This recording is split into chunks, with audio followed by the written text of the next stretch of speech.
사람들은 누구나 이런저런 콤플렉스를 안고 삽니다. 콤플렉스는 무의식 속에 억압적으로 잠재된 감정입니다. 심리적 복합체 혹은 심리적 구조물이라고도 합니다. 이 콤플렉스는 크게 두 가지로 나누어 볼 수 있습니다. 하나는 우월 콤플렉스이고 다른 하나는 열등 콤플렉스입니다. 일반적으로는 콤플렉스가 열등의식이나 열등감과 같은 뜻으로 쓰입니다. 그런데 우월 콤플렉스는 자신의 열패감을 감추기 위한 자기 과시나 자기 기반인 경우가 많습니다. 그래서 우월 콤플렉스를 열등 콤플렉스의 또 다른 이명이라고도 할 수가 있습니다.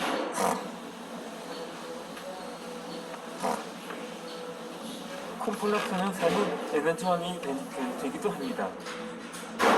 오스트리아의 정신분석 학자 알프레드 아델러는 열등 콤플렉스의 복을 통해 인격이 성장하고 자신감이 강화된다고 보았습니다. 누구라도 콤플렉스에 사로잡히면 인생의 패배자가 되시면 콤플렉스를 극복하면 인생의 승리자가 될 수 있습니다. 우리는 살기 위해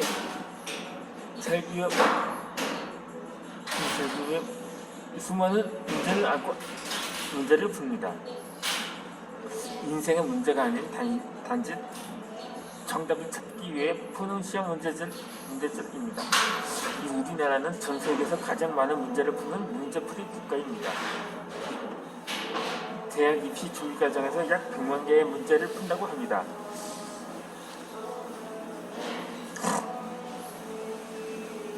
문제가 왜 문제가 되는지는 중요하지 않습니다. 문제에 대한 답을 찾으면 그만인 거죠. 그러니 어디서도 문제에 대한 문제의식을 찾아보기는 힘듭니다. 그렇지만 정답은 내가 원하는 답이 아니라 이미 정해진 답이라는 것에 있죠. 문제를 푸는 의미는 주어진 경우의 수 가운데 하나를 고르는 것입니다. 그런데 내가 사유하고 고민 끝에 에서 찾아낸 답이 정답과 다를 때가 적지 않습니다.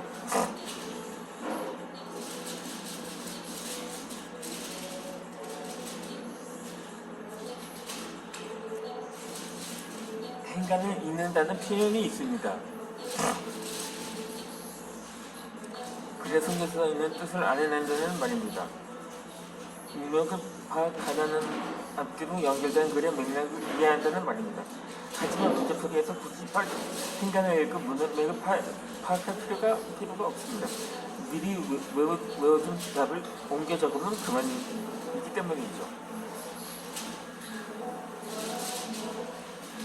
문제풀이에서 중요한 건 사고력이 아니라 암기력입니다. 우리나라 속담에 사공이 많으면 배가 산으로 간다는 말이 있습니다. 이 사람들이 서로 자기 주장만 내세우면 일이 제대로 되기 어렵다는 뜻입니다. 그런데 5살의 아이가 전혀 다른 해석을 내놓았습니다.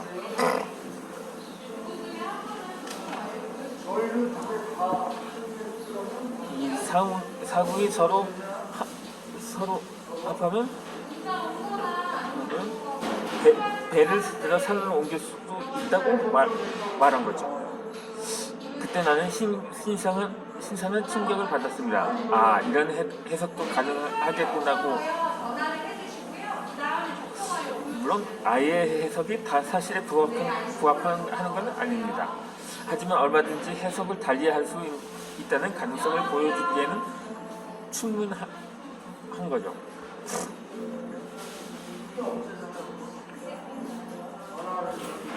이 모든 건 보는 시각과 관점에 따라 달라집니다. 정답 아닌 정답이 존재할 수가 있습니다. 그리고 사람들이 정답이라고 생각하는 건 그 답이 오답일 수도 있습니다. 틀림이 아닌 다름을 인정한다면 모든 답이 정답이 될 수가 있습니다.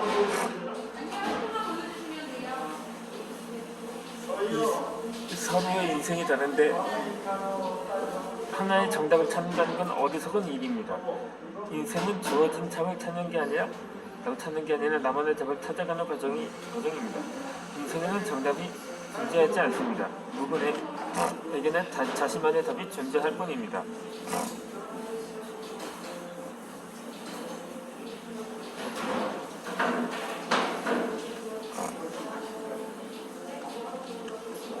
영어에 TO라는 단어가 있습니다. 닭들이 모기를 쪼아먹는 순서를 말합니다. 그것은 당만이 아니라 모든 동물은 본능적으로 서열을 정하고 위계질적 질서를 유지하려고 애쓴다는 거죠. 이 예로부터 우리 사회는 위계질서를 중시해 왔습니다. 선배와 후배라든가 어른과 어린이, 부모와 자녀, 상사와 부하 모든 관계가 위계질서 안에 자리 잡고 있습니다. 지금 어린 학생들도 서열놀이에 빠져 있음을 볼 수 있습니다.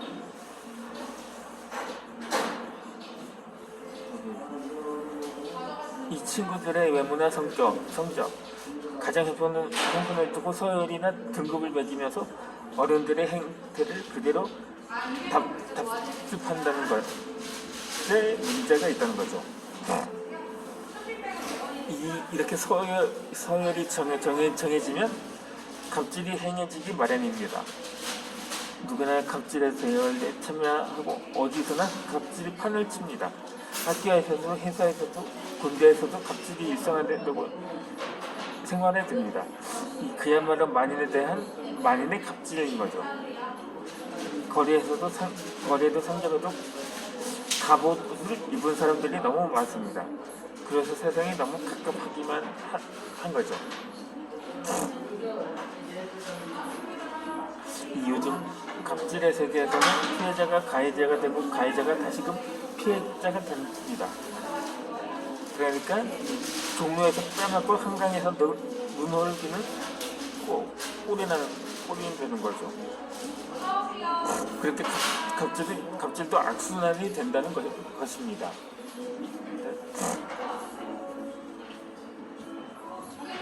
이 영국의 철학자 토마스 홉스가 집필한 시민론의 서술에서 나오는 대목입니다. 이 대목이 다른 인간에게 신이다로 바뀔 수만 있다면 이게 얼마나 좋겠습니까? 우리가 바라는 세상은 아까 우리 사는 세상이 아니라 정말 사람다운 사람이 사는 세상이 되는 것이 어쩌면 목표가 될 수가 있게 되는 것이 아니할 수가 있다는 거죠. 그럼 현실에서도 그러한 체제를 주장하는 사람들도 많이 나오거든요. 흔히 천국보다 더 좋은 지상 천국을 건설한다는 의미로 공산주의라든가 이슬람 세계에서는 그러한 주장을 하면서 그렇게 많은 사람들을 미혹하는데, 근데 실상은 사실은 그 격차만 더 벌어졌을 뿐이라는 것입니다. 그래, 이에 대해서는 그것은 속이는 사람보다 속아 넘어간 사람들이 바보라고 보는 시각이 대체적이라는 데 있다는 것입니다.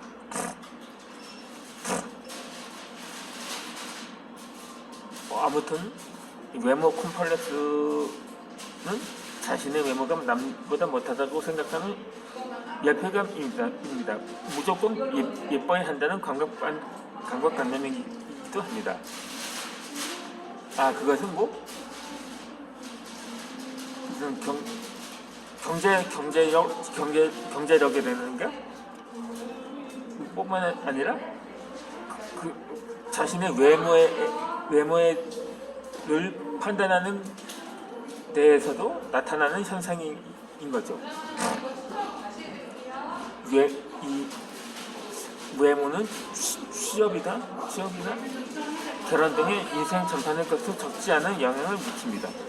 외모에 따라 개인의 우위에 결정되기도 한다. 외모에 대한 집착이 편견이나 차별을 강화하는 요인이 되기도 합니다. 이 외모가 경쟁력이 되고 권력이 되는 사회는 물론 잘못된 사회입니다. 이 한 설문조사에서 응답자의 82%가 우리 인생에서 외모가 중요하다고 대답을 했습니다. 또 다른 설문조사에서는 취업 준비생 가운데 98%가 외모가 취업에 영향을 미친다고 답했다고 합니다.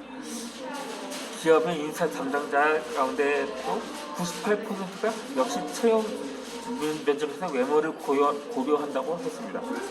우리 사회는 성향을 권하는 사회입니다. 어디서나 손쉽게 성형 광고를 접하게 됩니다. 청소년들이 아름다움에 대한 올바른 가치관을 정립하기도 전에 성형 유혹에 빠져드는 것입니다. 이 영국의 시사지 이코노미스트는 인구 대비 성형 수술이 가장 많은 나라가 대한민국이라고 보도했습니다. 심지어는 졸업 선물로 성형 수술을 고려하는 부모들이 늘고 있다고 합니다.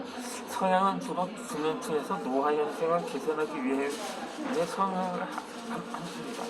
그런데 우리나라에서는 주로 젊은 층에서 미용을 위한 성형을 많이 한다는 거죠.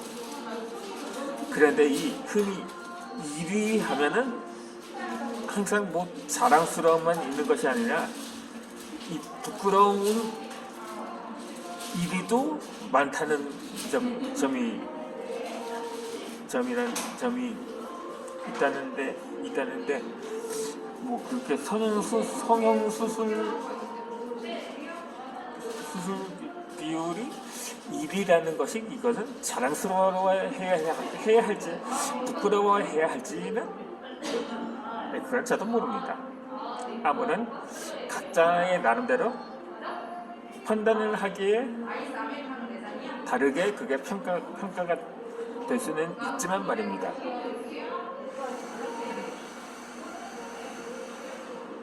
그래도 예쁘면 좋으니까 한편으로는 그것이 이 자랑스러운 분야가 될 수는 있기도 하겠죠. 이 좌우지간 이 독일의 철학자인 발터 베냐민은 예술 작품에서 우러나오는 고유한 분위기를 아우라라고 했습니다. 누구나 자신만의 아름다움을 가지고 있습니다. 이 사회적으로 강요된 아름다움이 아니라 본연의 원초적인 아름다움입니다. 내면의 아름다움은 대처 불가능한 아름다움이고 무한의 아름다움이라는 것입니다. 이 대학생의 인맥 관리 이식에서 관한 설문조사에서 92%에 달하는 대학생들이 인맥을 인생의 중요한 부분으로 인식하는 것으로 드러났다고 합니다. 그런데 문제는 인맥이나 연줄이 배타적이고 차별적이라는 데 있다는 것입니다. 이 현실은 끼리끼리 문화가 발전 만연해 있고 제19 감싸기는 도를 넘는 지 오래입니다. 편 가르기와 줄 세우기는 일상이 되었다고 할 수가 있는 거죠. 동아리라 쓰고 패거리라 읽어야 하는 현실입니다. 그럼 저는 이어서 영상을 올려드리겠습니다.